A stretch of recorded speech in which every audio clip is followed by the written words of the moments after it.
Podcastirmãos.com.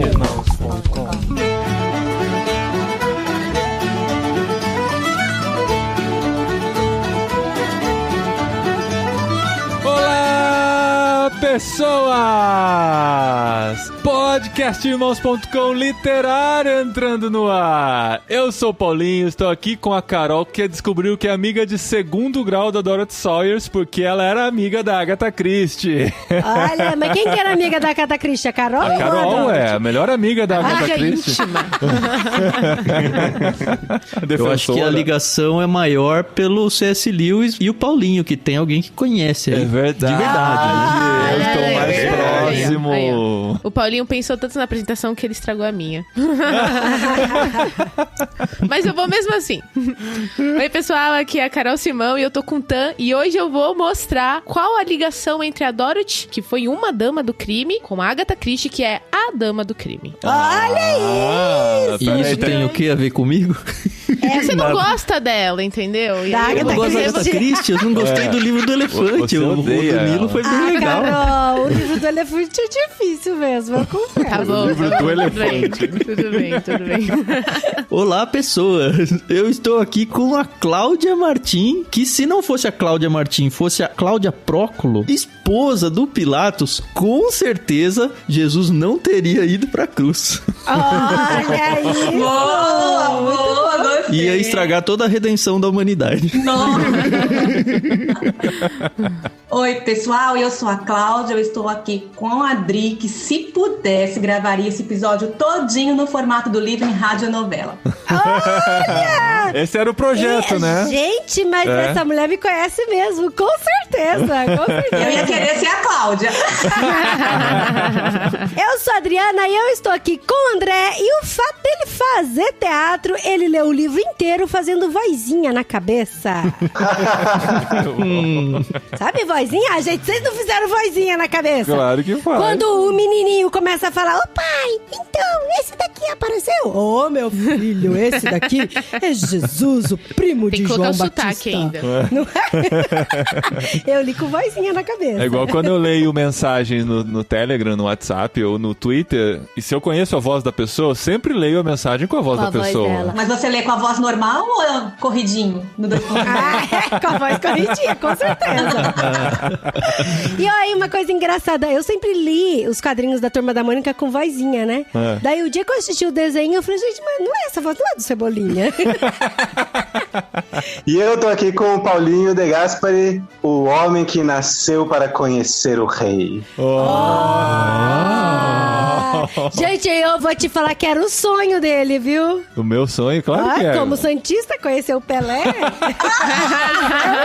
Sonho dele era conhecer o Pelé. Achei que você ia falar do Roberto Carlos, que é outro sonho. Mas eu conheci o correspondente dele aqui, que é o Rafael, na Espanha. Já é o suficiente. O Roberto Carlos é rei, é verdade. Nossa, tem muitos reis, né? Muitos reis. Muito bom, gente. Estamos aqui para o último episódio do Literário do Ano. Muito felizes, reunindo um grupo grande, que é sempre bom gravar com os amigos. A gente traz aqui o André que já tá virando conhecido de vocês, já foi o nosso convidado especial dos 6 meses de Espanha, agora já com 7 meses de Espanha nosso aqui. E a gente traz aqui hoje a Cláudia Martim, que é nossa ouvinte, faz parte da cabineirmãos.com, participou do sorteio, ganhou o livro, leu o livro todinho e veio gravar aqui com a gente o literário desse mês. Isso é pra provar que a gente faz sorteio na cabine e que é de verdade.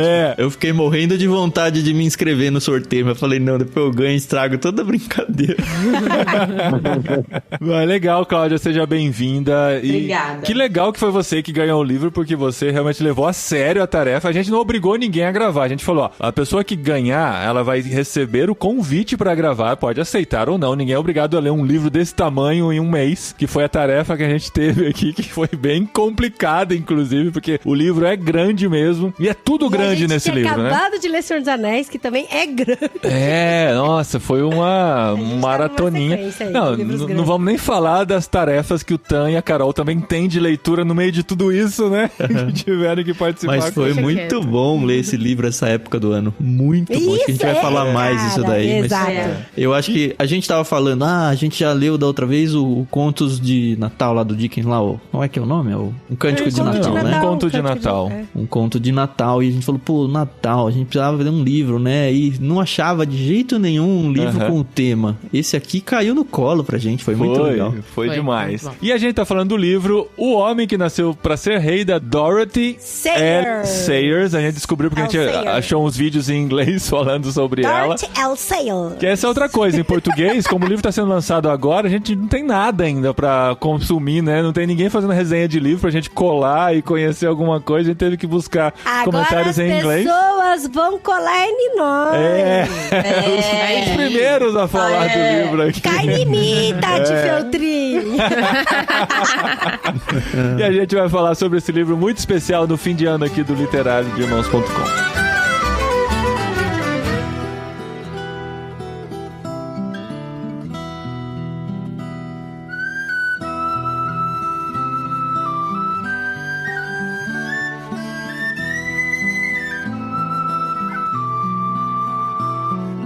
O Tan falou que foi um livro bom pra ler no Natal, e foi mesmo, gostoso pra ler nessa época de Natal, mas esse livro ele foi recomendado fortemente, inclusive o marketing do livro é utilizado citando C.S. Lewis, que esse foi um livro que o C.S. Lewis teve contato, leu, amou e a partir de então começou a ler todos os anos durante a Páscoa, porque fala da vida de Jesus, obviamente, é uma dramatização, né, uma teatrificação, não sei se existe essa palavra, da vida de Jesus, alguns pontos da vida de Jesus até a crucificação e ressurreição. São os evangelhos dramatizados, né? Que a gente vê aqui. E assim, se você for um leitor voraz, você pode deixar pra ler esse livro na Semana Santa, como o C.S. Lewis fazia. Eu não sei como ele lia na Semana Santa um livro desse tamanho, porque o livro... Quantas páginas tem a edição física? 400 e pouca, 400 e pouca, 442.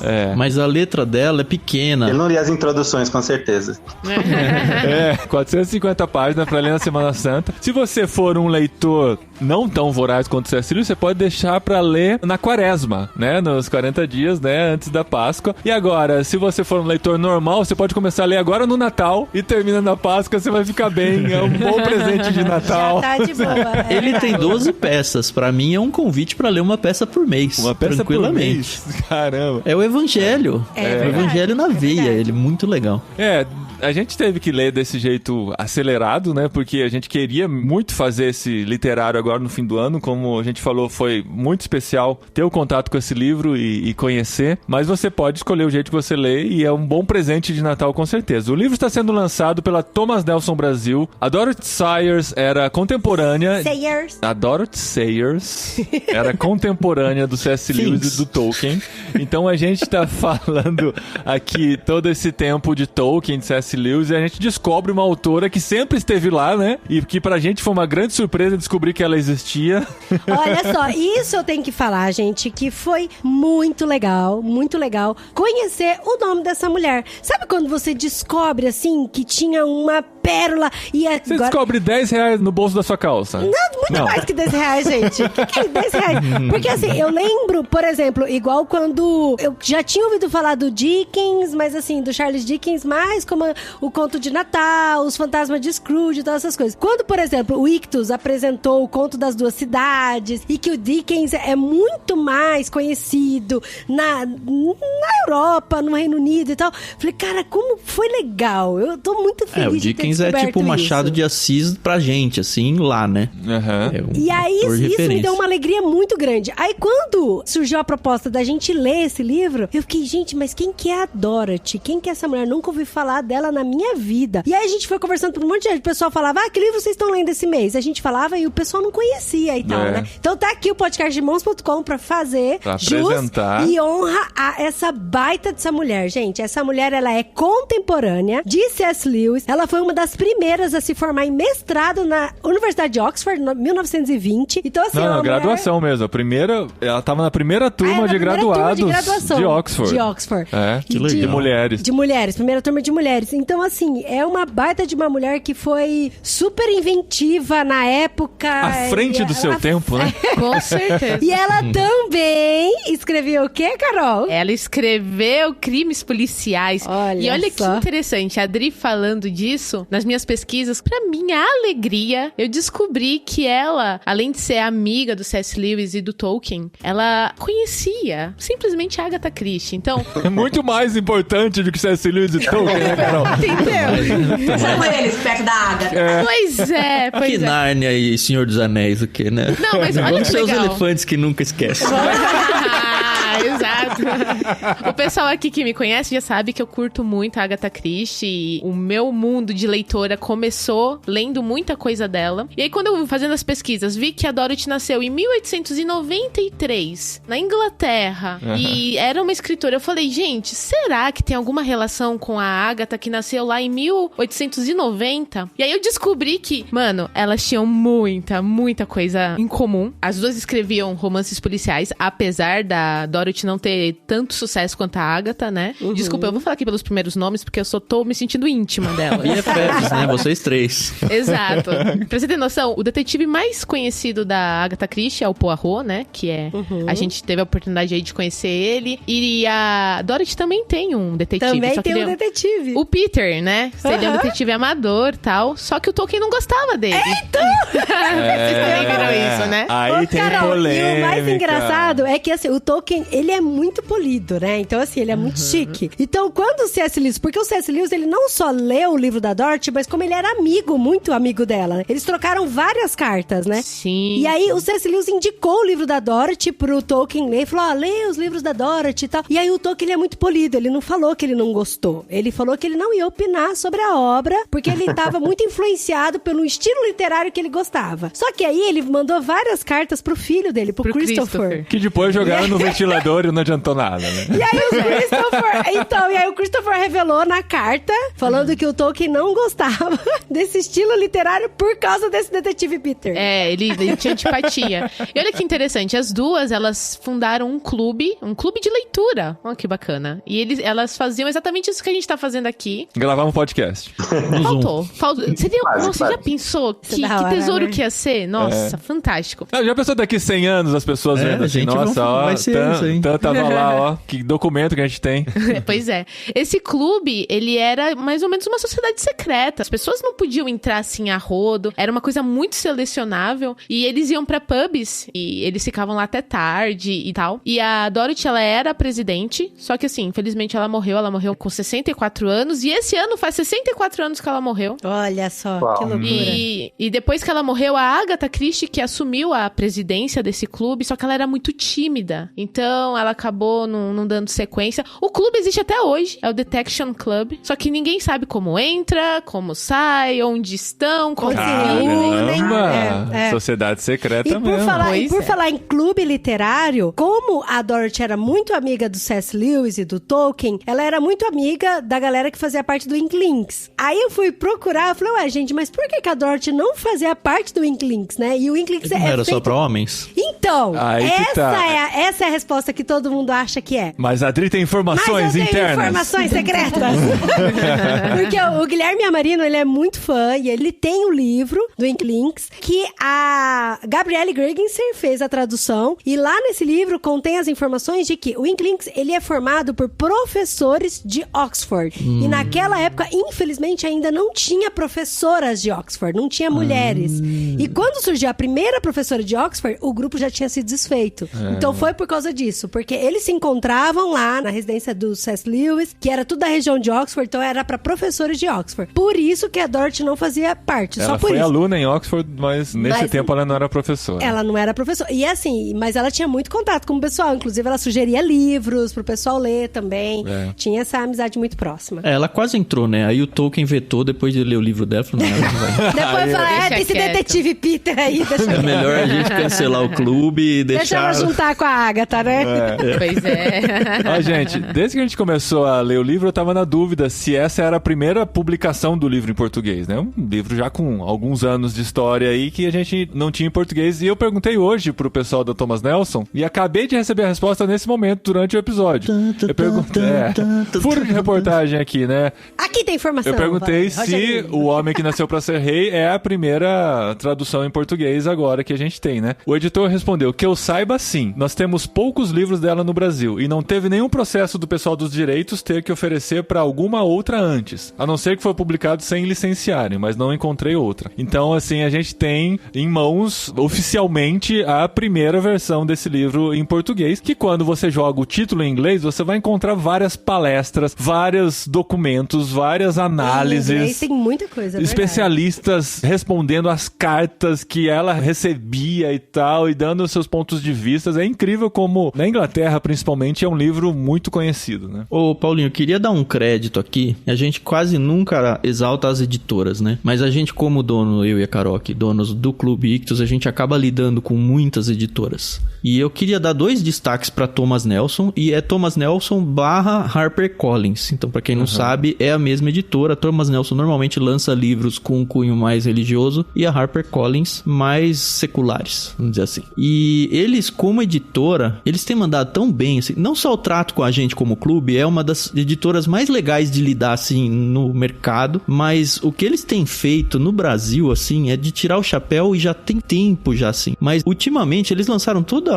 ainda não, né? Mas um monte de coisa do Lewis, eles relançaram Tolkien, eles têm lançado Agatha Christie, eles acharam o George MacDonald também, que era um autor que ninguém sabia quem era, e é indicação do C.S. Lewis, igual a Dorothy aqui, lançaram a Dorothy, e eles têm feito um trabalho muito legal de tradução, que é muito boa. A gente sabe que tem editoras que pecam um pouco nessa parte. A construção do objeto, o livro deles é belíssima. Essa edição é muito, muito linda, assim, não só o desenho da capa, mas os detalhes, a textura. É que vocês estão com a versão digital aí na Espanha, né? É triste. Dos 6 presentes aqui, 3 têm a versão física e 3 estão apenas com o Kindle, que não dá pra cheirar. Então. Ele tem uma textura na capa, ele é maravilhoso, assim. Ele tem um alto relevo, é muito, muito bom o livro, assim. Muito gostoso de ler, escolha de letras, assim, da fonte da letra, tipo de papel. E eu queria deixar, então, o meu agradecimento por essa editora existir, tá trabalhando de um jeito muito legal num Brasil que a gente sabe que é difícil publicar livro, é difícil manter um nível de qualidade alto do jeito que eles têm feito. E fica aí, então, o meu elogio pra editora aí, HarperCollins. Tanto é, eu tenho o hábito de ler e com lápis na mão ou com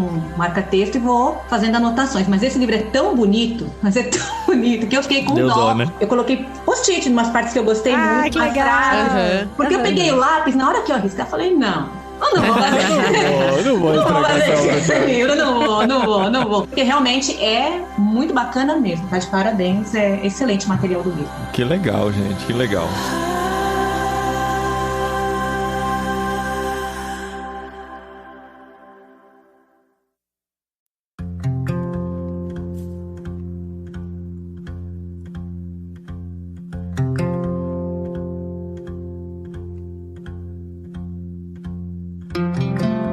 A gente foi pesquisar não só a história, né, da Dorothy, quem é essa mulher, que agora eu já tô muito fã, já tô com muita vontade de ler, de descobrir quem é o Peter. Tomara que tenha sido aberta a porta, né, e esse livro faça sucesso pra virem outros livros dela pro português também, né? Aí eu fui pesquisar e fui descobrir, né, que esse livro, ele meio que foi encomendado pela BBC pra ser um programa de rádio novela, eu não sei explicar direito, será, né? Um radiodrama? É um radiodrama, pra ser assim... Isso. Porque assim, ele foi encomendado pra ser 11 ou 12 episódios pra contar a história do nascimento, da morte e da ressurreição, né? De Jesus Cristo. E de uma forma dramatizada, assim, e tal. E aí foi interessante que eu também vi num vídeo, que não sei se a gente consegue colocar o link no post. Consegue, mas é todo em inglês, né? Que é uma diretora de um colégio de teologia, junto com o vice-diretor, os dois conversando sobre as cartas que ela trocou com o C.S. Lewis. E uma dessas cartas, ela falou pro C.S. Lewis, né, que ela recebeu essa incumbência pela BBC pra fazer 12 áudios, 12 peças teatrais contando a história de Jesus desde que nasceu, a morte e a ressurreição. E aí ela fez e mandou pra BBC. E aí quando foi a primeira peça pro ar, recebeu enxurradas de cartas, porque ela usou uma linguagem coloquial demais. Ela usou gírias. Pra colocou gírias na boca dos discípulos, né, que foi chocante demais. Gírias na boca dos tantos discípulos. Então, e aí ela trouxe muito pra realidade e ela recebeu enxurradas de cartas e a maioria das cartas que ela recebeu foram de cristãos mesmo, que estavam chocados com isso, reclamando, falando, onde você usa esse linguajar? Não pode usar esse tipo de linguajar, não. Você tem que usar só trechos da King James pra utilizar, pra falar. A mulher que a gente lê, ela fala assim, afinal, se Jesus usava King James, por que a gente não vai usar, né? E o contraponto dela foi o seguinte, que esse livro foi escrito na época da Segunda Guerra Mundial. E aí era uma época que as pessoas precisavam ouvir isso, né? Tinha que ter essa aproximação. A proposta era essa conexão com o povo, né? De tornar a palavra mais acessível. E isso é perigoso dizer, porque as pessoas vão dizer assim, mas a palavra já é interessante o suficiente, tudo que tem já está lá e tal. Mas ela teve um trabalho de florear de uma forma que conectasse mais com as pessoas. Mas ela estudou, porque assim, quando ela recebeu a proposta da BBC, ela ficou um ano se preparando, lendo a Bíblia, e relendo os evangelhos. E ela estudou comentários, ela conversou com teólogos, então assim, ela estudou, ela se preparou. E a resposta que ela deu pra esse ouvinte foi exatamente isso, de que, olha, ela se preparou, ela estudou e ela sabia do que ela tava fazendo. E ela falou assim, você tá tão chocado porque eu não usei as palavras polidas que tem na King James, mas milhares e milhares de pessoas que precisavam ouvir do evangelho estão ouvindo. Então, assim, o que é mais importante, né? Eu não sei quantos de nós leram a introdução. A introdução, assim, é um preço caro a se pagar, porque a gente fica morrendo de vontade de entrar nas peças. Ela é longa. É muito grande, muito longa. Um livro de 450 páginas, ela tem 47. Então é 10% do livro aí, essa introdução. É maior que qualquer capítulo. E é uma introdução onde ela explica o livro. E o que ela coloca, assim, o que eu tirei, assim, de mais importante dela? Ela vai explicar que isso aí é uma dramaturgia, que ela tá escrevendo como dramaturga, não como teóloga, não como peça para igrejas. Ela falou, olha, eu peguei a história, a maior história do mundo, que é a história de Jesus Cristo, mas a minha preocupação não é entregar esse material para igrejas ou para cristãos. Eu quero construir uma peça, 12 no caso, né? Contando a vida de Jesus. E ainda ela fala, olha, eu sei que quem contratou essa obra não está esperando isso de mim. Ele tá sim com esse viés de querer apresentar isso para o público cristão, mas não é o que eu quero fazer aqui. Eu vou, obviamente, me preparar para construir essa peça, então eu acredito que ela seja cristã também, eu vou me preparar, eu tenho a cosmovisão cristã por trás, mas o meu objetivo não é nem evangelizar ninguém, não é nada disso. O que não quer dizer que a gente não pode usar esse livro para isso. Mas eu acho que ela bateu tanto nessa tecla que você, como leitor, se prepara para essa desenvoltura de texto que ela dá. E olha, eu posso dizer, como cristão, nasci num lar cristão, já li, não tenho nem ideia de quantas vezes eu já li os evangelhos, e eu posso dizer que nunca na minha vida, nunca na minha vida, eu fui tão imerso na história de Cristo como fui lendo esse livro, assim. A Bíblia, pra mim, ganhou um colorido que eu nunca imaginei que seria possível. É sensacional o que essa mulher faz. E o mais legal, ela não fez para isso. Ela fez para construir uma peça. Para construir, eu não vou dizer teatro, porque ela mesmo fala que não era para encenação visual, é para encenação em áudio. Mas é só isso, assim. Eu ficava imaginando teatro o tempo todo. Eu não pensei só em áudio. Eu perdi. É só áudio. E se você pega essa informação, você percebe que várias vezes ela fala, aqui você tem que ter um som assim. O fulano tem que ter o sotaque desse jeito. Tava preocupado só com na verdade, som, ela né? tá preocupada com o áudio, com a experiência auditiva das pessoas, não com a encenação em peça. O que também dá pra fazer, né? Imagina se uma igreja grande aí resolve fazer uma peça dessa, sei lá, uma por ano, uma por mês, pegar sua companhia de teatro aí e sair rodando isso daí em fim de ano. Nossa, ia ser muito legal. Ia ter que adaptar bastante coisa, mas eu tive um pouco de dificuldade na leitura, porque às vezes eu esquecia que a proposta dela era radiofônica, porque por ser radiofônica, você não tem o visual, né? Você só tem o áudio, então às vezes pra mim soava muito explicativo, ficava explicando muito as coisas e assim, meio que desenhando e redesenhando o que ela tava dizendo o tempo inteiro. Aí eu tinha que lembrar, não, peraí, não, isso é áudio, não, volta, é áudio. E os cavalos se afastam neste momento. Os sons, né? Sons de pés, né? Na própria fala dos personagens também, assim como, olha ali, ele já está chegando, né? E coisas assim que pro teatro, ou pra televisão, ao cinema, não tem necessidade porque você tem o visual, então a gente tinha que ficar me lembrando. Eu só queria deixar bem claro aqui que a gente trouxe o André exatamente porque ele é o nosso especialista em teatro, ele vai analisar a peça dramaturgicamente.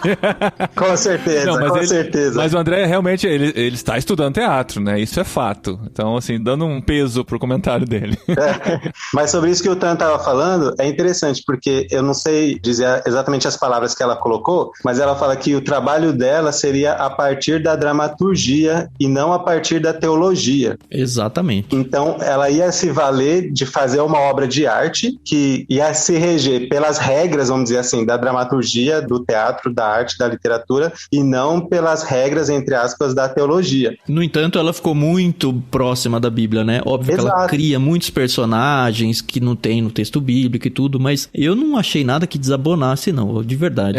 Porque sempre que passa pela história do jeito que tem na Bíblia, ela usa as palavras da Bíblia. Ela pega os evangelhos, né? Os 4 evangelhos. Dentro daquela história que a gente já conhece, ela dá uma inchada de informações, mas aquela história está lá daquele jeito. Não foi alterada, não foi colocada de um jeito que, assim, aquela coisa, pra dar mais emoção, vamos mudar isso aqui. Não, o que tá no evangelho, tá no evangelho, né? Ela coloca elementos pra dar contexto, né? Pra história fazer sentido e dar informação que o texto bíblico, por não ter a mesma preocupação, não dá. Não seria inflar simplesmente por dar volume, né? Mas é por trazer contexto e significado. E essas orientações que ela dá, eu acredito que seja pro diretor da peça, né? Ela é muito clara que é áudio na peça onde Jesus está sendo interrogado e ele fica em silêncio. Na introdução daquela peça, ela fala, olha, aqui foi um trabalho muito difícil de mostrar que Jesus estava em cena, porque ele não fala. Ele fica o tempo todo em silêncio. E aí eu consegui trazer isso pra dentro do áudio, fazendo outros personagens perguntarem pra ele ou interagirem. Porque assim, como é um audiodrama, não tem o narrador também. Só tem o evangelista que abre a peça. Então é só diálogo, diálogo, diálogo. E aí como é que você lembra quem tá ouvindo? Olha, Jesus tá nessa cena do começo ao fim, se ele não pode falar nada. E aí ela dá as orientações de como deixar isso claro. Isso pra mim foi a parte mais óbvia do livro, assim, onde ela falou, não é pra peça visual, é peça em áudio mesmo. Quando eu recebi o livro, eu não tinha ideia, né, do que seria esse livro, eu nunca tinha ouvido falar também. E aí eu comecei a ler, já na primeira peça, e eu fiquei, caramba, que é isso aqui? Porque é uma coisa, é uma forma muito diferente. A gente que, como você falou, também nasci num lar cristão, fui criada, já li os evangelhos inúmeras vezes, mas não dessa maneira, né, e nem é uma leitura dos evangelhos, como a gente tá falando aqui, é uma dramaturgia, né. Mas eu ficava, meu Deus, quanta coisa, né, que a autora coloca aqui, que fez mais sentido depois que lá no grupo do Telegram, eu falei, dá uma lida lá na introdução, porque vale a pena, vai ajudar na compreensão. Aí eu peguei o livro de novo e falei assim, cara, eu tenho que abrir minha mente pra ler esse negócio aqui. Se eu ficar lendo esse livro pensando, não, mas isso aqui não tá escrito lá no livro de Mateus. Então, João, incomoda, né? João não falou dessa forma. Quem é essa pessoa que apareceu aqui que eu nunca vi na Bíblia? Vou deixar quem é esse Marcelo, né? Quem é essa Cláudia? E aí, você tem que abrir, assim, né? Abrir a mente pra poder absorver a mensagem que ela queria passar. E com certeza na história original tinha muito personagem que não tá no texto bíblico. Exatamente. O propósito do texto bíblico não é esse. Exatamente. É isso que é. E eu acho legal porque, obviamente, que a gente acredita na Bíblia, né? A gente sabe que o que tá escrito ali é pro nosso entendimento, pra nosso crescimento. Mas a gente sabe que ficaram faltando alguns diálogos ali dentro, né? E eu achei muito bacana. A gente tem o Leitura Bíblica Comentada e a gente fala muito sobre conjecturas, né? Que a gente faz. Que a gente imagina que certas coisas elas aconteceram por uma questão da gente ir encaixando ali no nosso cérebro, né? Porque é lógico que ia acontecer na história. Não tá no texto bíblico, mas aconteceu de alguma forma. Mas, por exemplo, uma cena que eu achei muito legal foi ali a apresentação de João Batista, que tem uma família que vai lá pra ver o batismo. Coloca essa família como nossos observadores, como se a gente estivesse vendo a cena. Exatamente. Aí tem aquela senhorinha, a Ana, né, que fala, eu conheci o João Batista quando ele era pequeno.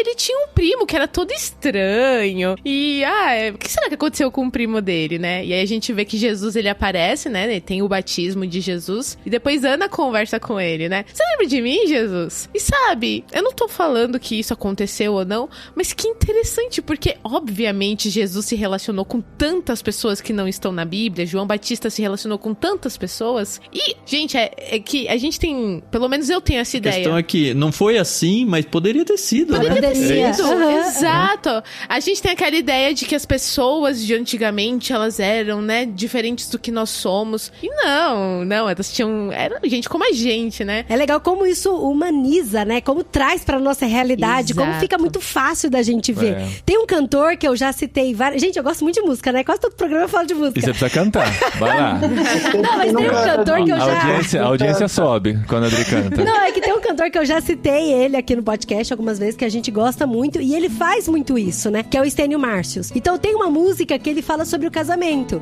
Então ele fala, dia de festa, dança e sorriso. Hoje vai ter casamento bonito.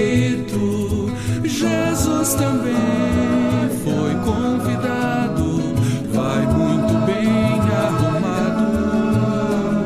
Leva presentes com alegria, feito na carpintaria. Ai, eu acho que bonitinho! Jesus fez o presente na carpinteria e levou no casamento. E assim, tipo, não tá nada escrito disso na Bíblia, mas sabe quando você humaniza assim, Jesus, você fala, cara, que legal, isso é tão bonitinho. Acho que é o grande trunfo, né, que pra mim, nesse livro, foi essa humanização toda, né, porque às vezes a gente lê a Bíblia muito nessa coisa espiritualizada e tal, eram todas pessoas muito especiais, muito sobrenaturais, que foram escolhidas pra estar aqui na Bíblia, até os vilões e tal são muito bem caracterizados na nossa mente. Aí quando você vê por trás algumas conversas, alguns bastidores que você imagina, cara, podia ter sido assim mesmo, nossa, olha, faz sentido isso, só porque esse cara pensar desse jeito, tem conexão mesmo, né? Gente como vai, gente, né? E vai criando todo esse... O que a autora fez com Judas, porque assim, a gente lê Judas... Então vai você, Cláudia, você que é a convidada.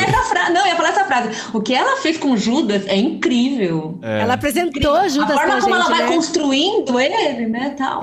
A gente lê a Bíblia, a gente fica com raiva do Judas. Como que ninguém viu que ele vai trair, sabe? Como que deixou chegar a esse ponto? E a autora constrói ele de um jeito que tem sentido o que ele pensa, tem lógica, e olha, talvez a gente tivesse feito a mesma coisa, sabe? Cara, mas é isso, porque quando a gente lê a Bíblia, não sei vocês, mas assim, é Jesus e os 12 discípulos, e às vezes nas falas, nas histórias se misturam na minha cabeça, sabe? Eu não lembro mais quem que é irmão de quem que fez isso, quem que foi com ele ou não, porque assim, é os 12 discípulos, sabe? Igual aquela família que tem um monte de irmão e você não lembra quem que fez quem? E aí no livro é legal porque ele apresenta Judas desde quando Judas estava caminhando com João Batista. Eu acho legal a hora que cita o nome, ele fala o nome dele. Como é seu nome? É Judas Iscariotes. Esse nome é fácil de lembrar, não vou esquecer. Não só o Judas, mas os outros discípulos que não os 3 principais lá, a gente não tem nada da Bíblia. A gente não sabe perfil, assim. Só que ela constrói eles humanamente. Então você sabe quem é o mais dócil, quem é o que tem um pouco de receio aqui e ali. E tudo contextualizado com quem eles eram, né? Pegando Mateus, que era publicano, por exemplo. Sim. Que tipo de reação ele tinha em relação a Judas. O outro, eu sou mais impetuoso. O João como super espiritual e o irmão dele tentando, não, eu tô aqui também pra segurar um pouco esse lado do João e não deixar ele se decepcionar tanto e preservar ele de algumas coisas. Que é o que a gente faz quando tem irmãos, né? Cada um tem sua característica e a gente lida e tenta ir ajudando. Ela constrói cada um deles e, de novo, quase não tem informação na Bíblia, mas o que tem tá lá, né? Gente, uma coisa que eu queria falar é assim, eu não queria deixar de falar no programa. Eu não assisti o The Chosen.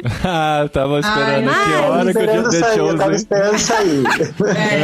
Mas não, é assim, uma coisa que todo mundo fala e que fez muito sucesso e que tá na boca. E aqui na Espanha também. A gente assistiu o primeiro episódio, a gente tem uma noção da pegada. A gente assistiu só o primeiro. Mas a gente assistiu o primeiro. Mas o primeiro episódio não é muito bom, não. Assim, tem que... A gente gostou, eu gostei muito. A gente gostou. E aí, quando eu comecei a ler o livro e eu lembrei dessa questão da humanização, da história, e veio muito na minha cabeça o The Chosen, porque é uma série que tá todo mundo falando exatamente por isso, né? Porque você consegue visualizar todas as histórias, tudo que tá acontecendo. E até numa ótica de quem está vivendo aquela história, né? Porque tanto o The Chosen, até como esse livro também, a gente vê, assim, a visão que os discípulos estão tendo do que tá acontecendo, do que Jesus está falando, as pessoas ali. Então eu acho acho isso muito sensacional, quando a pessoa tem essa capacidade, o autor ou o pessoal lá do The Chosen, que seja mais aqui no caso do livro, de passar essa sensibilidade. Tem aquela parte do livro, né, que eu estava até lendo no final da semana passada, que ela tá falando naquele momento que Jesus está no Getsemane ali. Gente, você começa a ler aquele diálogo, dá um negócio no coração, você sabe, a gente sabe o que vai acontecer, né? Não é uma história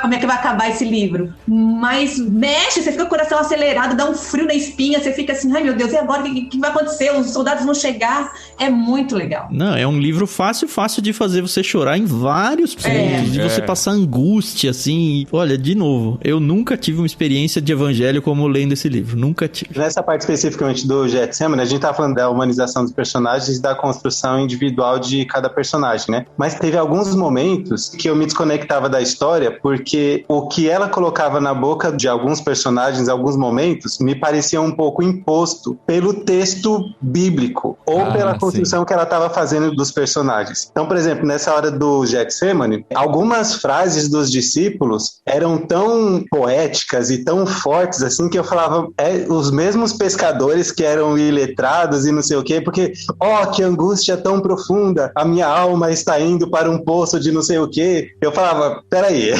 Não, esse era o João, né? Mas no João cabia isso, vai. No João cabia, mas tinha outros que falavam que eles estavam meio juntos ali, né? Que ele dorme e acorda lá. E aí me desconectava um pouco, assim, né? Então... É porque daí caía nos versículos que você conhecia da Bíblia. Aí ficava estranho. Eu falei, não, peraí. Porque o The Chosen fez diferente. Aí você... Não chegou nessa parte no The Chosen ainda.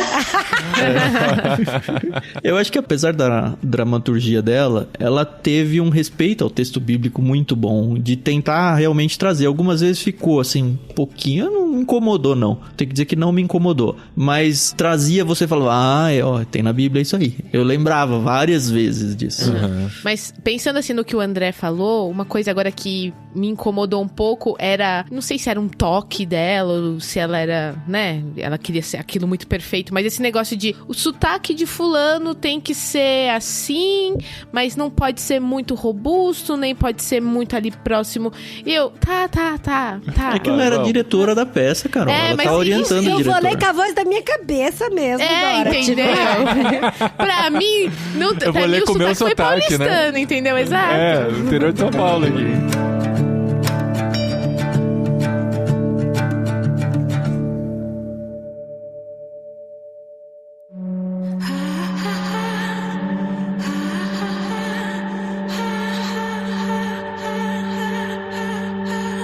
Então, uma outra parte, assim, que no livro... Sabe quando você lê a Bíblia, assim, tem umas coisas que você não entende, você fala, melhor pular, né? Um dia, quem sabe, algum pregador, pastor vai explicar e eu vou entender. E vai entender. Bem, lá no LBC, Dri. Ou numa Segue nós.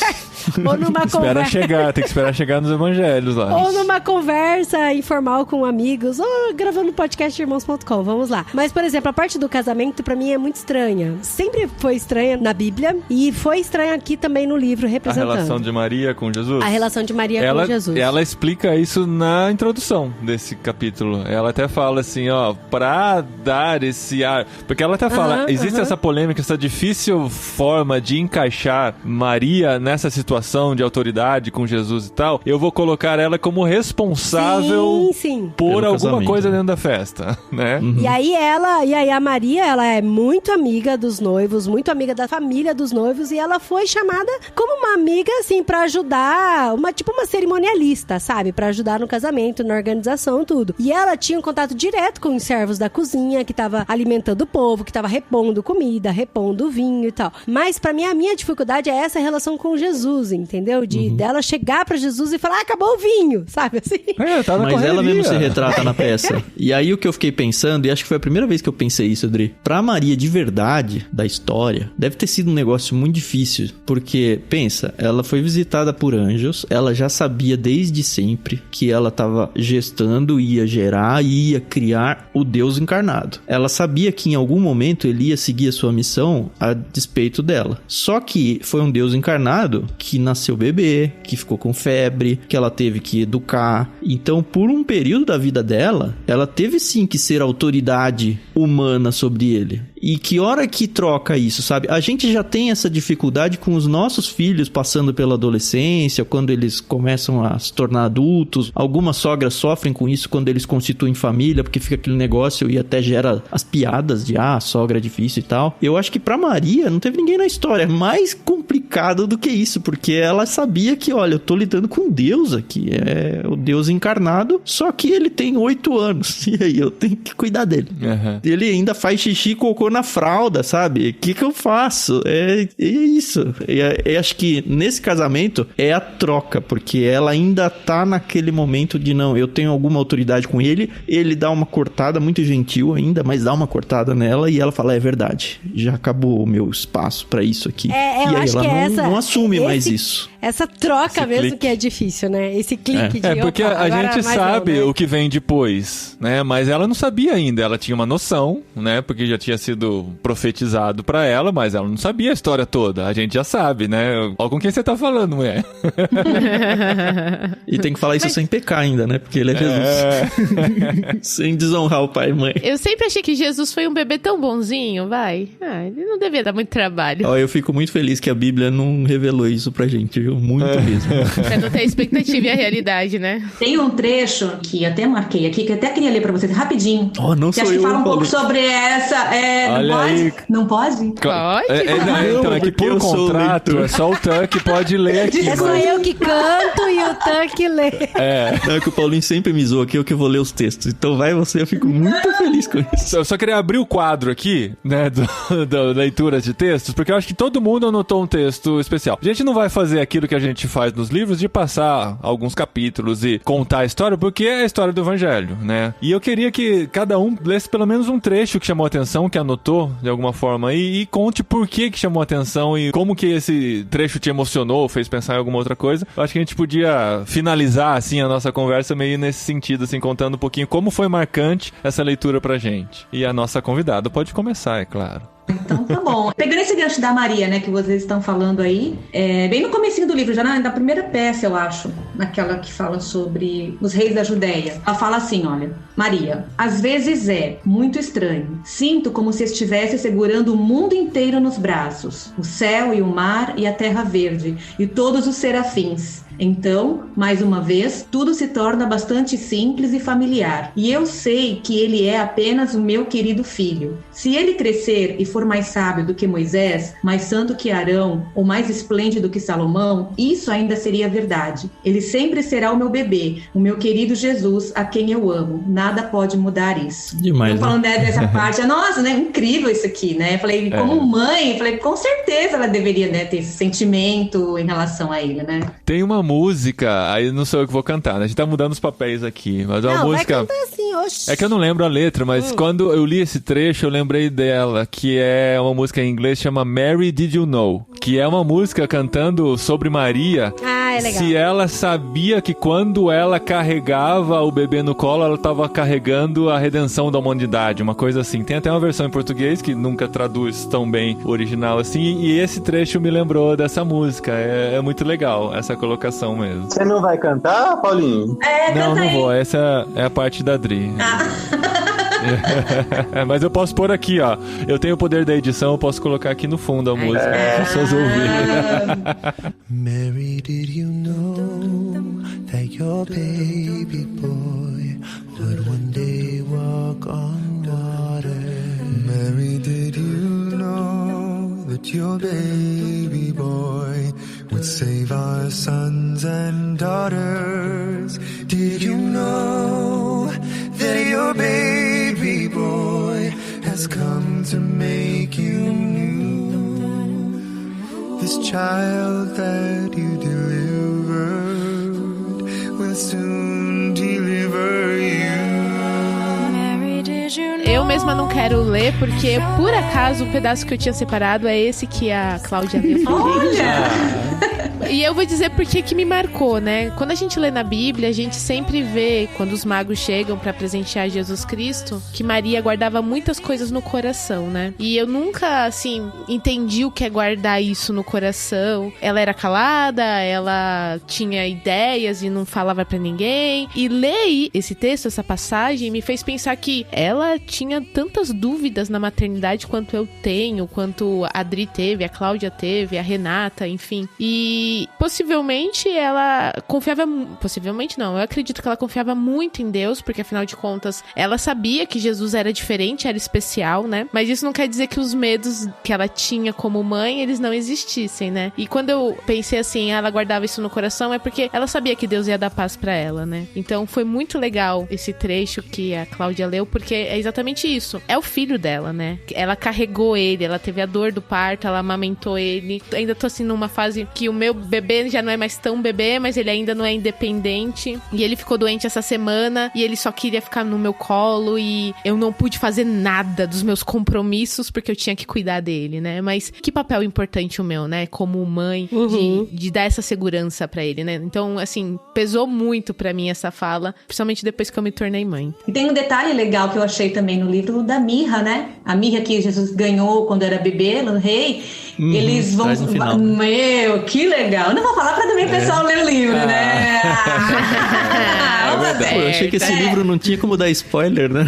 Não, mas esse detalhe da mirra eu achei muito sensacional, muito criativo. A dificuldade desse livro é que, assim, é baseado na Bíblia, tem os elementos da Bíblia, mas tem novos elementos que a gente não quer contar porque a maioria das pessoas que estão ouvindo ainda não leu, que é um livro novo, né? Em português. Mas eu quero tomar a liberdade de ser o próximo aqui, porque a minha frase é do 2º capítulo, que é do batismo de Jesus, que é muito interessante como é contada a história, né? Aquela coisa do observador e tal, e as pessoas chegando e querendo dar uma certa veneração para João Batista e tal. E entre as pessoas que chegam para essa cerimônia de batismo, o último a chegar é Jesus, né? Que alguns já reconheciam por ser filho de Maria, primo de João Batista, será que é ele e tal? E Jesus é batizado por João Batista, né? Apesar de João Batista não querer de início e tal, ele fala, não, eu quero iniciar do jeito certo, né? Da maneira que os outros estão iniciando. E depois do batismo, tem um diálogo curto, mas muito interessante entre Jesus e João Batista. Porque a gente fica muito nisso na cabeça, né? Jesus homem, Jesus Deus, como que ele lidava com isso, como que era isso no coração dele, e a maneira que a autora representa aqui é muito interessante. Jesus fala, quando você me batizou com a água do arrependimento, eu senti os ombros de Deus se curvarem sob o peso do pecado do homem, e eu soube, João Batista interrompe, o que você soube? Você, a quem a voz chamou de filho de Deus, e eu soube o que significaria ser o filho do homem.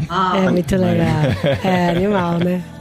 Bom, eu sou o próximo então. Eu separei um trecho aqui, aquela história da mulher cirofenícia, que Jesus fala de comer a comida que caiu da mesa, os cachorrinhos e tal. E Adri, com o casamento, sempre foi uma passagem pra mim, tipo, peraí, Jesus, vamos entender como que é essa parada aí, né? E o contexto que ela coloca pra essa história é que essa mulher cirofenícia tá conversando com a Eunice, que é a esposa de Pilatos. Isso bem antes da morte de Jesus e tal, tá na peça 6 ainda. A esposa do Pilatos não é a Cláudia, não? É a Cláudia. Então, a Cláudia conversando com a Eunice. Eunice acho que é empregada, né? Isso, a Eunice é a mulher cirofenícia que tá contando pra mulher. Que trabalha pra Cláudia, né? A história que ela teve com Jesus. A Cláudia tá lá nos banhos públicos, né? E a Eunice é tipo uma massagista que vai vir prestar os serviços pra mulher do Pilatos e tá contando pra ela que tinha uma filha com problema, se aproximou de Jesus, e os discípulos mandaram ela embora, e aí ela vai dizer assim, e os discípulos disseram, mande-a embora, mestre. Ela continua nos importunando. E ele olhou pra mim e não disse uma palavra. Então caí aos seus pés e implorei que curasse minha filha. Ele falou com certa severidade, não fui enviado a vocês, mas apenas aos filhos de Israel. Ó Senhor, eu disse, por favor me ajude. Mas ele respondeu, não é certo pegar o pão dos filhos e jogá-lo para os cachorrinhos. E aí a Cláudia do Pilatos responde, que cruel. E ela continua, é assim que os judeus nos chamam, cães pagãos. Mas a voz dele não era cruel. Ele tinha uma espécie de desafio no olhar quando olhou para mim. Eu pensei, eu tenho que dizer a coisa certa, rápido. Então eu disse, isso é verdade, Senhor, mas os cachorros comem as migalhas que caem da mesa dos filhos. Ó Senhor, a senhora deveria ter visto como o rosto dele se iluminou. Isso mesmo, ele disse, sua fé e sua inteligência salvaram a sua filha. Vá para casa agora, ela está curada. Eu saí correndo para casa e lá estava ela, tão bem, tão saudável como qualquer outra criança. Essa faceta de Jesus, de provocar ela pra ação, porque ela fala assim, tinha um desafio no olhar dele, né? Eu achei isso interessantíssimo, que não era, sinto muito, você não faz parte da minha missão, quem sabe num futuro próximo, né? Não, tem um desafio no meu olhar, assim, eu quero que você me responda isso, responde por favor o que eu quero ouvir. E aí ela fala da mesa e dos cachorrinhos migalhas. Eu achei sensacional essa construção dela. E não tá na Bíblia, né? O olhar dele, né? Não tá na Bíblia, o olhar dele, exato. Eu queria puxar aqui agora pra minha leitura, porque tem muito a ver com isso que o André falou. Porque, de novo, assim, a gente como mães e pais e também a gente fica preocupada, né, com os filhos sempre. E tem uma passagem da Bíblia que eu gosto muito, que é a passagem do nobre, né? Que tem um filho que tá muito doente, que tá quase morrendo. E é o filho único também. E toda vez que eu lia na Bíblia, eu falava, gente, esse cara, ele tem um filho que tá morrendo, ele tá desesperado, ele sabe no coração dele de que Jesus pode curar o filho dele. Ele prepara o cavalo e falava, gente, vamos até o final do mundo, correndo atrás desse Jesus, que eu sei que Jesus pode salvar a vida do meu filho. E toda vez que eu lia na Bíblia, assim, de que ele com o filho quase morrendo em casa, desesperado, e Jesus dá uma palavra pra ele, e ele volta em paz, isso sempre mexeu muito com o meu coração. E aí, quando eu li aqui na Bíblia... Na Bíblia. A nova Bíblia Internacional. Cuidado, hein? Cuidado.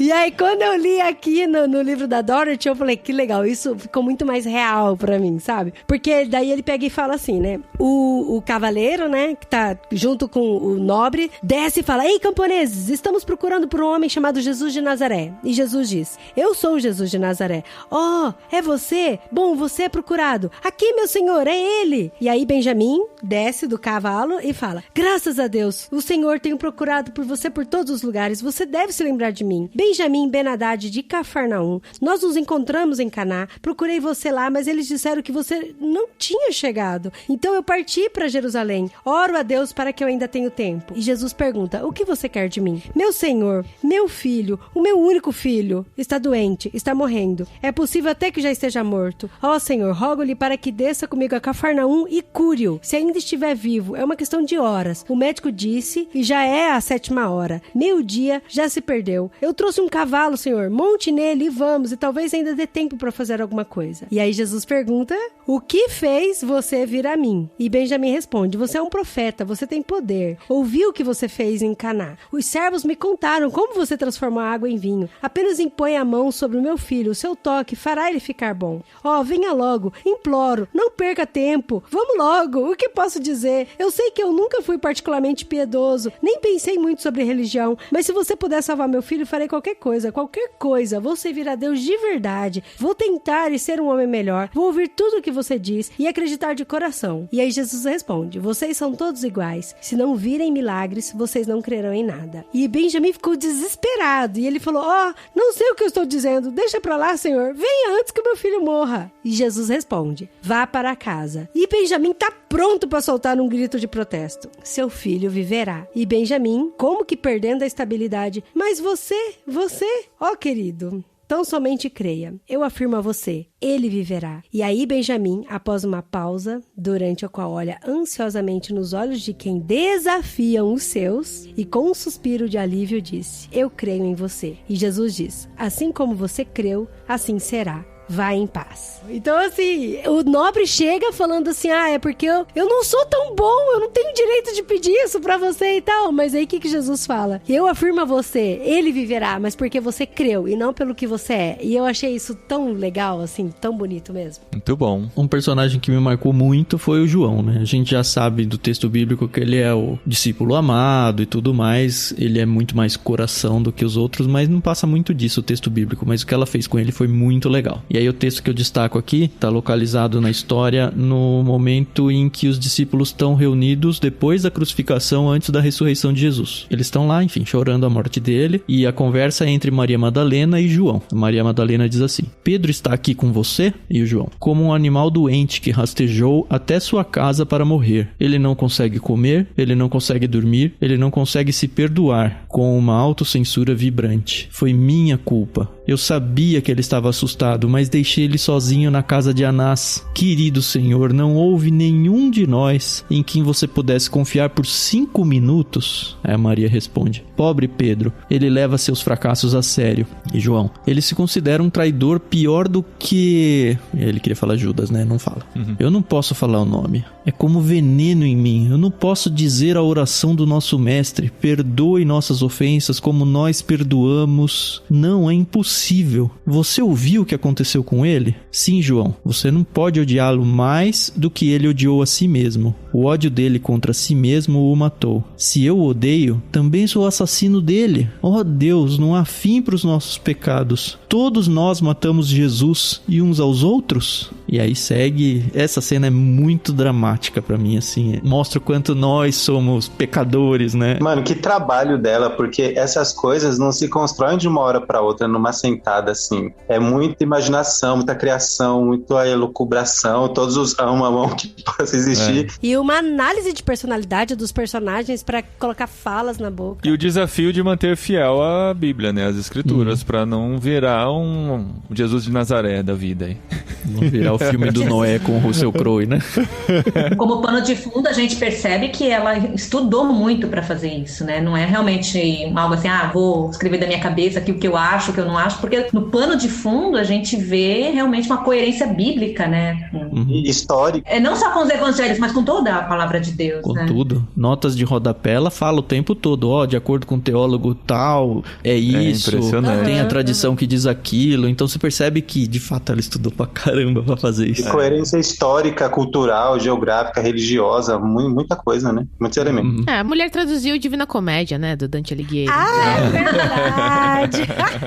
E era amiga da Agatha Christie, né, coisa. gente? Não era pouca Pois coisa. Não podemos Combinar. esquecer o ponto alto de sua carreira, né? De ser amiga da Agatha Christie. Recebeu um monte de carta de C.S. Lewis. Eu tô né? achando que o ponto alto da Agatha Christie é ser amiga dela, viu? Muito bom, gente. Então fica aí a nossa dica de presente de Natal pra você ler do Natal à Páscoa. Um novo... Advento, é isso? Não, é pós A liturgia?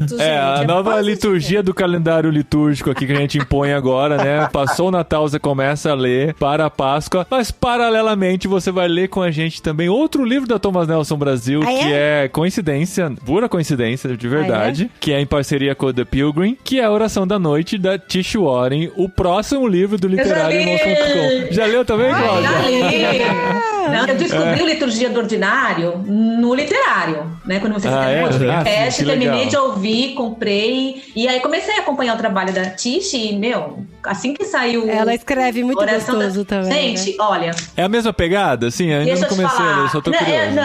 Não é a mesma pegada. Ela é um tema diferenciado, assim, mas assim, abrindo aqui, né? Não tem problema. Eu tô passando por uma situação na minha família de uma pessoa que tá com problema de ansiedade. E ela fala muito no livro sobre isso. Então, pra nós aqui em casa, foi um presente de Deus, assim, esse livro, porque ela tem uma sensibilidade, um olhar, uma forma de aplicar a palavra de Deus pra esse tipo de situação que é único. Então, assim, esse livro, eu já estou esperando esse podcast pra ouvir.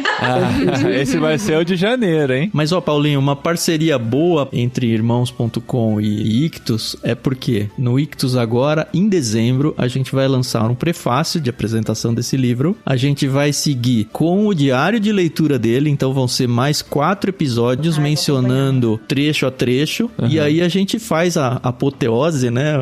Fechar com chave de ouro com o literário que vai sair começo de janeiro? Quando que é? Final de janeiro. Deixa eu ver a data aqui pra falar direitinho. O literário vai ao ar no dia 25 de janeiro, que é o segundo episódio do ano, né? A gente volta de férias no dia 18 de janeiro com o episódio regular do podcast irmãos.com, 490. Depois o 491 é o literário. Então a gente vai ter aí basicamente 2 meses. 2 meses. Pra ler esse livro. E aí, com pra calma. você que quer ler esse livro, dá tempo de adquirir sossegado. A gente vai ter link lá no Telegram do Ictus, acho que deve ter no Telegram também do Irmãos. Sim, e no post e aqui vem também. Vem seguindo a leitura devagarzinho junto com a gente lá no Ictus Podcast. E aí depois a gente emenda o literário com o irmãos.com aí pra encerrar o livro. Quem assina o Ictus já há algum tempo já recebeu esse livro, já né? recebeu isso. Já foi. Aliás, a gente esqueceu de dizer que esse que a gente fez hoje, O Homem que Nasceu Pra Ser mencionar agora. Não esqueci não, ia dizer agora. Ah, então menciona.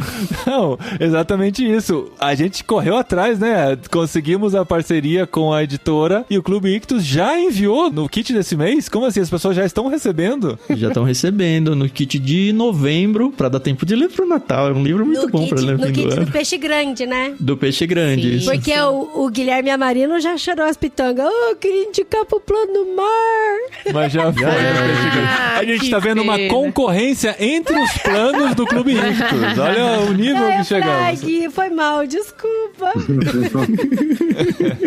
Mas enfim, fica aí. Escolhe ou o Plano Mar, que é a indicação do Guilherme, que é sensacional a lista de livros que ele manda pra gente. Eu queria ou o Plano Peixe Grande aí, que a gente manda livros como esse. E aproveitando aqui, né, estamos nesse clima de fim de ano, já pra anunciar a novidade da parceria entre Irmãos.com e Clube Ictus no ano que vem. A gente, assim, o Clube Ictus é muito mais organizado, eles já têm planejamento até dezembro do ano que vem, né, mas a gente conseguiu adiantar-se nas coisas aqui, já fez o planejamento também pro final de ano e início do ano, a gente já sabe exatamente quanto tempo a gente vai parar, quando a gente vai voltar, qual vai ser a frequência dos episódios, por uma combinação de estratégia, astral, né, da nossa parceria. Né, eu já tô ouvindo ele falar de signos pelo alinhamento dos planetas, a gente vai mudar um pouquinho a frequência de publicação dos podcasts. Não a frequência, né? A frequência vai manter a mesma, que vai ser semanal. A ordem. Eu acho bonito, mas eu não presto atenção muito na ordem. Não, ninguém na verdade repara, só eu que sei isso. Isso que eu ia falar, porque... Não, a Adri não sabia também, Não, né? é só pra preparar o pessoal que não é uma grande mudança que vai ter. Pra mim é muito importante, porque mexe no meu coração. É muito grande a importância.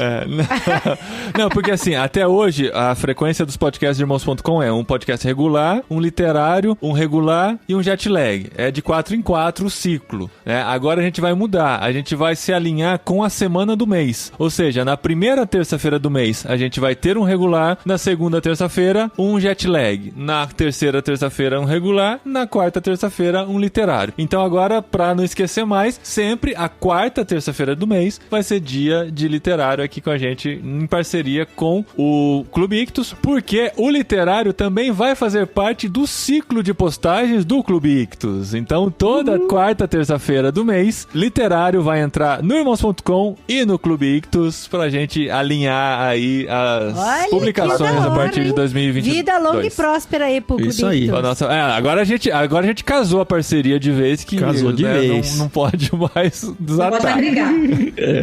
Não, e pra quem segue o Ictus Podcast, a gente vai entrar em período de férias. Agora em dezembro a gente vai ter a experiência do diário de leitura do Oração da Noite. A gente não vai ter episódios regulares do Ictus Podcast nem em dezembro e nem em janeiro, mais ou menos, né? Porque a gente volta dia 25 de janeiro, como você já sabe, com o primeiro literário, tanto no feed do Irmãos quanto no feed do Ictus. E aí, pra quem acompanha a gente mudou, né? Tá saindo da sexta-feira, vai migrar pra terça-feira junto com o Irmãos, todos os nossos faz uma episódios. Adaptaçãozinha, né? Isso. E aí, como é que vai funcionar? Na primeira terça-feira do Ictus Podcast, a partir de fevereiro. Então, a gente, na verdade, o literário vai ser a nossa entrada do ano. O aquecimento, então, a partir de... né? O aquecimento. Pra a partir de fevereiro, a gente vai ter o primeiro Conversa de Peixe Grande, que vai indicar o livro do mês seguinte para quem assina o plano Peixe Grande. Na segunda terça-feira, a gente vai ter o prefácio de volta. Muitos de vocês pediram pra gente, volta prefácio, volta. A gente vai voltar com o prefácio. Na terceira, a gente vai ter o No Barquinho. Então, ele se desloca da última sexta-feira, agora vindo pra terceira terça-feira, que também é uma parceria muito similar, né? Porque a gente lança no nosso feed e no feed do Barquinho. E na quarta, o nosso literário. E muito aí a quinta, Paulinho, quando tiver 5, hein, mano? O que a gente faz? A quinta vai ser um outro episódio regular de Irmãos.com, só que a primeira vez que nós vamos ter uma quinta terça-feira nessa nova programação vai ser em março, quando vai coincidir o episódio 500 do podcast Irmãos.com. Gente, 500 podcast é coisa pra caramba. E você, todo mundo vai ter tarefinha aí com o podcast que se vocês se desligaram por 2 minutos nessa conversa aqui... Desse negócio de terça-feira, primeira terça-feira, quarta terça-feira, quinta terça-feira. Não, eu percebi assim, pela cara do André e da A Cláudia já tava bocejando aqui já. Normal, Cláudia, normal, tranquilo. Não se sinta mal por isso, porque Paulinho a Dri sabe passa por disso. isso também. Mas agora você tem que se conectar aqui de novo, tá? Podcast número 500. Gente, 500 podcast é muita coisa, é muito trabalho, é muito tempo de oração, muita luta. Quase todo podcast que a gente vai gravar tem muita luta, muita batalha mesmo. E eu queria convidar vocês pra fazerem parte desse programa. A gente lá no grupo do Olá Pessoa, a gente vai combinar direitinho a dinâmica, mas as pessoas vão mandar um áudio falando por que o podcast Irmãos.com impactou sua vida, ou que diferença que fez, ou se fez mesmo. O que houve, tal. né? Vai contar, vai falar um pouquinho nessa mensagem de áudio e vai citar um episódio que foi muito marcante e chamar esse trecho. E depois, na sequência, esse pedaço do episódio antigo vai ser tocado depois da sua fala. Então é importante que você mande um áudio de no máximo 2 minutos, no máximo, e escolha esse trecho com sabedoria e mande aonde tá esse trecho pra gente. Isso aí, Tem 500 podcasts, a gente tem que procurar. Não, isso é muito importante. Não precisa falar no áudio de que minuto a que minuto, né? Anexado ao áudio texto, que você mandar, você fala, é do minuto tal ao minuto tal. É o podcast 294, trecho 2 minutos e 47 até o 3 minutos e 10, alguma coisa assim. Exatamente. Difícil é escolher um, né? Então... Eu tenho o meu favorito de todos, que é sobre adoção, e já tô aqui pensando. Tem que achar o trecho lá e mandar pra gente. De adoção, é bonito. Esse vai ser o 500, vai ser o nosso episódio especial. Como a Adri disse no último episódio, né? A gente quer uma festa maior do que os 500 anos da reforma, tá? E viva o podcast mais longevo do Brasil, né? Pelo menos isso.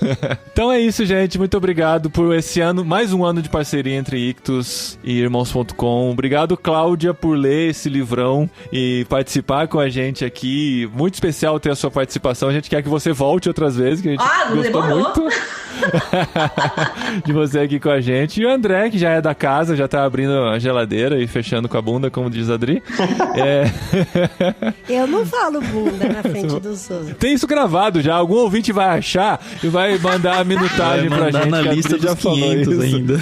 No podcast. Pô, podia alguém fazer uma seleção, um pupurri de frases da Dri, né? Esse episódio aqui. Das músicas da Dri, pelo menos, né? Não. Mas é isso aí, gente. Ainda temos mais 2 episódios desse ano, né? Semana que vem, Jetlag. E depois o último do ano do podcast Irmãos.com. E a gente segue aí na nossa parceria, lendo muito, curtindo muito a experiência e compartilhando sempre. E olha só, ano que vem, Harry Potter, hein? Tá aqui o pedido. Fica aí. Isso pode entrar ou não no fim desse episódio. Ainda tem o Senhor dos Anéis, ainda tem a trilogia cósmica, tem vários pra entrar. Tem muito ainda. Tem muito livro grande pra ler. Tadinha da Adri Harry Potter, gente. Grava esse programa, pelo amor de Deus. Não adianta gravar só um, a gente tem que gravar 7, né? Então não é... Se a gente abre a porta, já era.